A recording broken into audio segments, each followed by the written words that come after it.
The year was 1884, and for Arthur Blackwood, silence was the only language the land spoke. It was a punishment.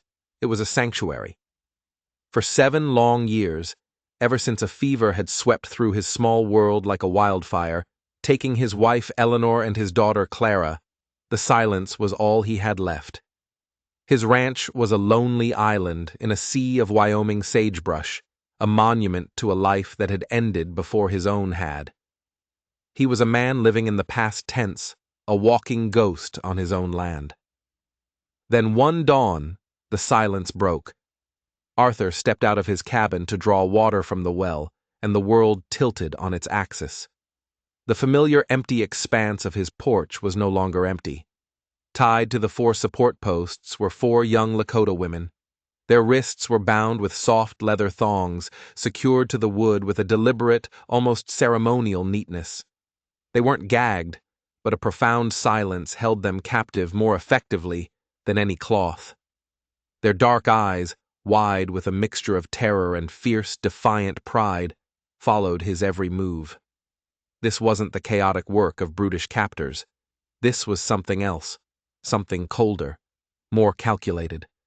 Arthur's heart hammered against his ribs. His first instinct was pure, primal fear, a trap, a provocation. He scanned the horizon, the rolling hills, the shadowed coulees. Nothing. The land was as empty and quiet as it had been a moment before. Who had done this? And why his porch? He was a nobody, a recluse who bothered no one. This felt personal, targeted. He reached for the hunting knife on his belt. The women tensed, a collective intake of breath. The eldest straightened her spine even further, ready to meet whatever violence was coming. Arthur ignored them. He walked not towards them, but to the first post, and with a single decisive motion, he sliced through the leather binding. He moved to the next post, then the next, and the next. The sound of the blade slicing through the thongs was unnervingly loud in the morning stillness. When the last bond was cut, he stepped back, showing them his empty hands before retreating to the far side of the porch, putting the well between them. They did not flee. They remained by the posts, now unbound but still captive. Captive by fear, by uncertainty, by orders he could not possibly understand. The eldest, Winona, slowly pushed herself to her feet. The others gathered around her, a small, united front. They stood there, their dark eyes a silent chorus of questions.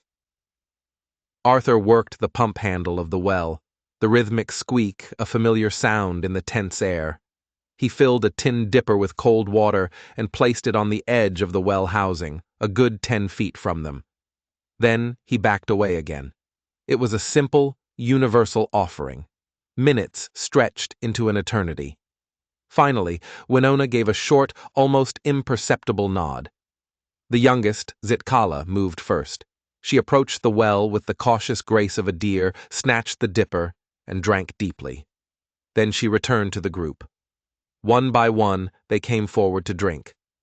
Hunger would be next. Arthur went inside his cabin, leaving the door ajar.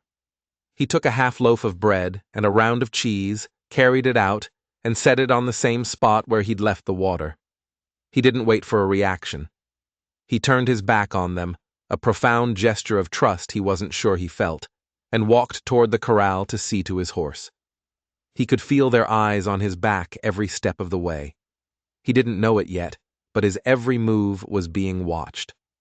And this was only the beginning of a test he didn't even know he was taking. The days that followed fell into a strange, silent pattern. The women did not leave. They stayed near the cabin, a small, watchful constellation. They spoke to one another in their own tongue, their voices low and musical. To Arthur, they remained silent. He left food and water for them each morning, and each evening it was gone. He learned their faces, their mannerisms. Winona, the clear matriarch. Istas, the quiet thinker. Wiyawi, the gentle one, who seemed to carry a sadness that mirrored his own. And Zitkala, the youngest, a firecracker whose defiance was a shield for her fear. His actions would have to speak for him. He was a man who provided, who kept his distance, who meant no harm. The silence of his cabin was different now. Before, it had been an empty, echoing thing. Now, he could hear the soft murmur of their voices from the porch, the rustle of their movements. It was the sound of life, a sound he had forgotten. The breakthrough, when it came, was small and unexpected. Nearly a week after their arrival, Arthur was in the vegetable garden when a shadow fell over him. He looked up to see Wiyawi. She held out a handful of wild berries on a large leaf. An offering. He slowly wiped the earth from his hands and took a single berry. She gave a small, hesitant smile, the first he had seen from any of them, and popped a berry into her own mouth to show they were safe. He ate his. It was sweet, with a tart finish that burst on his tongue. "Thank you," he said, his voice rusty from disuse. She didn't seem to understand the words, but she understood the tone. She nodded, placed the leaf of berries on a crate, and then, to his utter astonishment, she knelt in the dirt beside him and began to weed. Soon, the others joined. That afternoon, they worked together in the garden. For the first time, they were not just observers in his space, but participants. Something inside Arthur began to shift. The hard, frozen ground of his grief began to thaw. One evening, a violent storm rolled in from the mountains. Arthur stood at his open cabin door, watching the women huddled on the porch, soaked and shivering. He couldn't leave them out there. The memory of fever and cold was too sharp, too painful. "Inside," he said, his voice loud over the storm, gesturing to the open door. Winona hesitated. The cabin was his space, his den. To enter was to put themselves entirely at his mercy. But then a flash of lightning illuminated Wiyawi's pale, trembling form, and her resolve wavered. Arthur didn't wait. He gently took Wiyawi's arm and guided her through the door. The others followed, Winona entering last, her gaze sweeping the small space for threats. He closed the door, shutting out the storm. He stoked the fire until it blazed and handed them dry blankets. They wrapped themselves in the rough wool and huddled near the hearth. Arthur retreated to his corner. He sat at his table and picked up a small, whittled wooden bird from the shelf. Clara's. He ran his thumb over its smooth, worn surface. He didn't realize he was being watched until he looked up and saw Istas's intelligent eyes on him, then on the bird. He saw not pity in her gaze, but a quiet, profound understanding. In that moment, he felt a flicker of connection so deep it startled him. She saw his pain. She saw the ghost in the room. The storm raged outside, but inside the small cabin, a fragile truce had become a fragile trust. For the first time in 7 years, Arthur Blackwood did not feel entirely alone. But peace is a delicate thing in a world of stomping boots, and Arthur knew it couldn't last. The world came calling in the form of Garrett Vance. Vance was a man who thrived on prejudice, a rancher with more land than sense and a cruelty he mistook for strength. He and 2 of his men rode up one afternoon, their horses kicking up dust. Arthur saw them coming. He told the women to hide in the barn, his tone low and urgent. For the first time, Winona obeyed without question. "Blackwood!" Vance sneered, spitting tobacco juice near Arthur's boot. "Heard you got some company." "Just me and the wind, Vance," Arthur replied, his voice flat. Vance's small eyes scanned the property, lingering on the garden where 4 sets of footprints were still visible in the soft earth. "That ain't the story making the rounds in town. Story is you're keeping a private collection of squaws out here." Arthur's blood ran cold. "We just came to see if you needed any help." Vance chuckled, a greasy sound. "Maybe take them off your hands. The government pays a decent bounty for strays." The word strays landed like a punch to the gut. "There's nothing here for you, Vance," Arthur said, his voice hardening into something sharp. "This is my land. You'd do well to remember that." Vance's smile vanished. "We'll be back, Blackwood. Count on it." They rode off, leaving a thick, choking sense of dread in their wake. The protective instinct that rose in Arthur was fierce, primal. He had failed to protect his family once. He would not fail now. He went to the barn.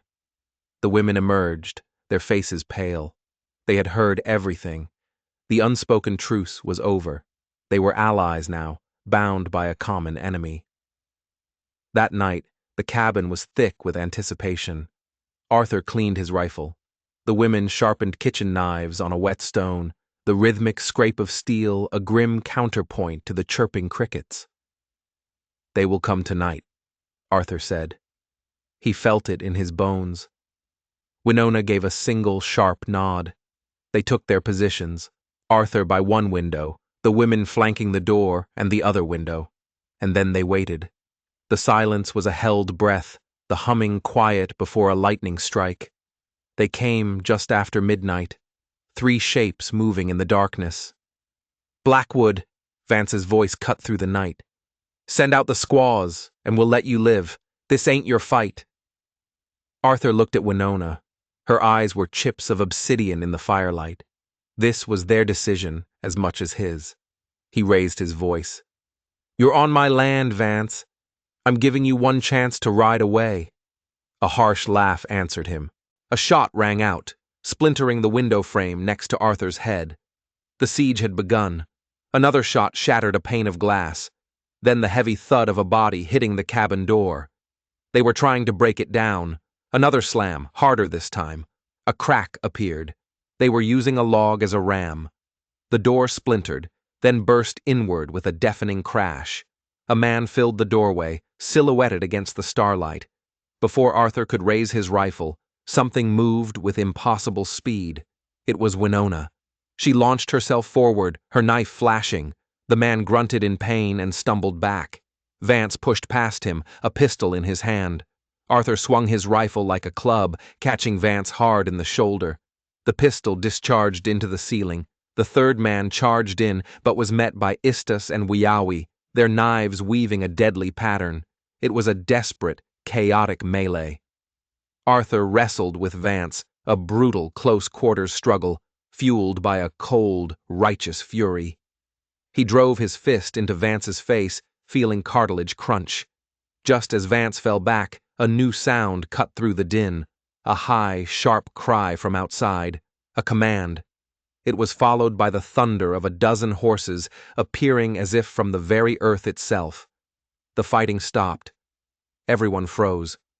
From the darkness outside the broken doorway, figures emerged. Tall, imposing Lakota warriors, their faces painted for war. They moved with a silent, lethal purpose, surrounding the cabin. Then a man stepped into the doorway, his presence commanding the space. He was older, his face a testament to a life of leadership. His eyes, dark and piercing, surveyed the scene. He was their father. Vance's remaining henchman dropped his knife, his face a mask of pure terror. Vance, dazed on the floor, simply stared, his arrogance shattered. The chief let his gaze rest on his daughters. Then his eyes found Arthur. He looked at the white man, at his bruised knuckles and his steady rifle. In that gaze, Arthur felt he was being weighed, measured, and judged. The chief gave a sharp command. 2 warriors seized Vance and his men, dragging them outside into the night. Their fate was sealed. Then the chief stepped fully into the cabin. He looked at Arthur and spoke in clear, deliberate English. "You did not run." It was not a question, it was a statement. "This is my home," Arthur said simply. "They were my guests." The chief's gaze softened. He was Tashunka. He explained that his people were in a precarious position. He had needed to move them, but couldn't risk his daughters on the journey. He had heard of the solitary white man who lived in sorrow, who bothered no one. "I brought my daughters here," Tashunka said, his eyes meeting Arthur's. "I left them on your porch. It was a test, a desperate one. I needed to know if your heart was true before I could ask for your help." Arthur was speechless. The entire ordeal, the bindings, the silence, the offerings. It was all a test. I have been watching from the hills, Tashanka continued. Every day.